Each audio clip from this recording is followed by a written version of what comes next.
strange lights can be seen in the night sky above the Place Bonaventure Hotel. On November 7, 1990, a tourist floating in the hotel's 17-story rooftop pool saw something which set off a chain reaction. It was 7:20 p.m. She saw a very hard aerial phenomenon, and she was surprised, so she asked the lifeguard to have a look at it. Bernard Guénette has chronicled the events of that night. She was also very surprised by what she was seeing, so she called the hotel security officer, and as soon as he saw the aerial phenomenon, was overwhelmed and called immediately the police. Quelqu'un demandait, est-ce un objet non identifié? Jules Béliveau, a reporter with La Presse, was also dispatched to the scene. He happened to ride the hotel elevator with a policeman. We were going up, you see. He asked, may I use my gun? You see, it was just a joke, and people were laughing. I was laughing. When we arrived together on the roof, he looked in the sky and he said, "Sacrement." He was astonished, like I was. On a vu une forme ronde qui semblait métallique, qui projetait des faisceaux lumineux qui avaient 4 séries de 3 phares. C'était gigantesque. He decided that you have to call this big bus.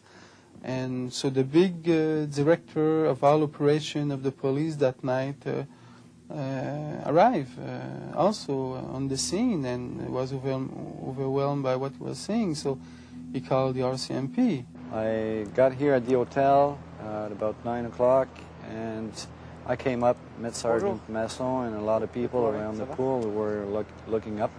On a des petites lumières en haut. I contacted the airport, the military. I talked to the colonel in charge of Saint-Hubert military operations, and I was told that there was no Canadian military operation going on. I also confirmed with Dorval and Mirabel if they had anything on radar, and they answered in the negative. But yet you could see something there, and nobody could say Absolutely. what it was? Yes, absolutely. À ce moment-là, il y avait le mille de la Gauchetière qui était en construction, qui avait déjà, lui, ses tours, puis tout le système là, de grues pour monter les marchandises. Lui, il y avait beaucoup de grosses lumières blanches là, pour éclairer le chantier de construction. À ce moment-là, j'ai envoyé des policiers faire fermer les feux. Les phares, on les a fait éteindre. Puis ça n'a rien changé dans l'aspect du ciel. On voyait encore la forme ronde, on voyait encore les lumières tout le tour. Then we had no answer. Some people were saying, yes, it is something from the space. At 9 o'clock that night, Béliveau's colleague, Marcel Laroche, took this photograph of the apparition. So it was a build-up. More and more witnesses, more and more action, and always the same. The phenomenon doesn't change. The sighting had lasted almost 3 hours, from 7:20 to 10:10. The next morning, the La Presse story caused a sensation. The morning after, I was working, and we had a lot of phone calls from media and also from various people out of the public. And we had nothing to answer, really, so I had to make a little investigation. Marc Gélina is a meteorologist with Environment Canada and an amateur astronomer. He believes the lights which caused the commotion were nothing more than northern lights, technically an aurora borealis. More than one people, at least 3 witness reports an aurora because they know aurora. And their description of the phenomena is the same as the other description from general witness. But somebody that don't know the sky well, which is not very skilled in reporting something in the sky, could be fooled by light in the sky. Bernard Guénette wasn't so sure. He'd seen the lights himself that night while leaving his office in Old Montreal. I saw that very hot light that was straight between these 2 buildings. It was a greenish light, which looked like borealis aurora, but doesn't move like these northern lights usually, moves. Guénette owns a computer company, but devotes much of his spare time to the study of UFOs. I decided to look into this case, since a lot of witness was there. The quality of the witness was very good, and there were also photographic evidence that was there. So I said to myself, there's probably ways, with the collection of the meteorological data, the witnesses' testimony, and the photograph negative that could be maybe analyzed to determine if it was a light reflection or an object. Gannett collaborated with Dr. Richard Haynes, a retired NASA research scientist in California. Haynes directed the research. Gannett collected the data and interviewed key witnesses who had been present on the roof of the hotel. But they were not the only people who saw something unusual that night. Pierre Comartin was driving home from work between 10:30 and 11 o'clock when something caught his attention. I could see something, some kind of a flying object on top of the Olympic Tower right there, which is very well lit. At first, he thought it was a promotional blimp surrounded by very bright lights. And that thing was basically going east as I was.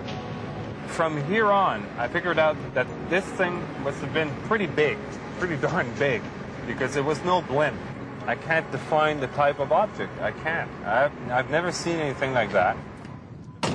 Perplexed, he stopped here, near his home in Anjou, and continued his observation. The lighting was definitely very strong. It was definitely big. I could hear from here, and this is where I heard the sound of the object. It was like some kind of a neat purring sound, just a little rhythmic purring. And the way this thing was moving was very strange because it was very static. It could be very static, wouldn't budge, and then it would like glide and go down very fast. Comartin watched it hover in the vicinity of a neighborhood power station. And basically the Hydro-Quebec station should be just about around there. And I found out later on that during the time of his observation of that phenomenon above that station, a power failure occurred. And oddly enough, it is a route which goes to the, which feed the Long Point military base. Gannett and Haynes published their report in 1992. Gannett had collected an exhaustive amount of data, much of it meteorological. Haynes had done the analysis. His conclusion? The evidence for the existence of a highly unusual, hovering, silent, large object is indisputable. There is nothing about these particular meteorological conditions that could produce an optical effect of the kind described by these witnesses. It's a perfect inquiry, except the conclusion. The strongest aurora happens quite often like a crown, like a spot of light with rays emitting. So you look at that and look at this and remember, try to remember and try to make a drawing a day after or so. You will probably find something like that. Why isn't there any record of this particular phenomenon that night?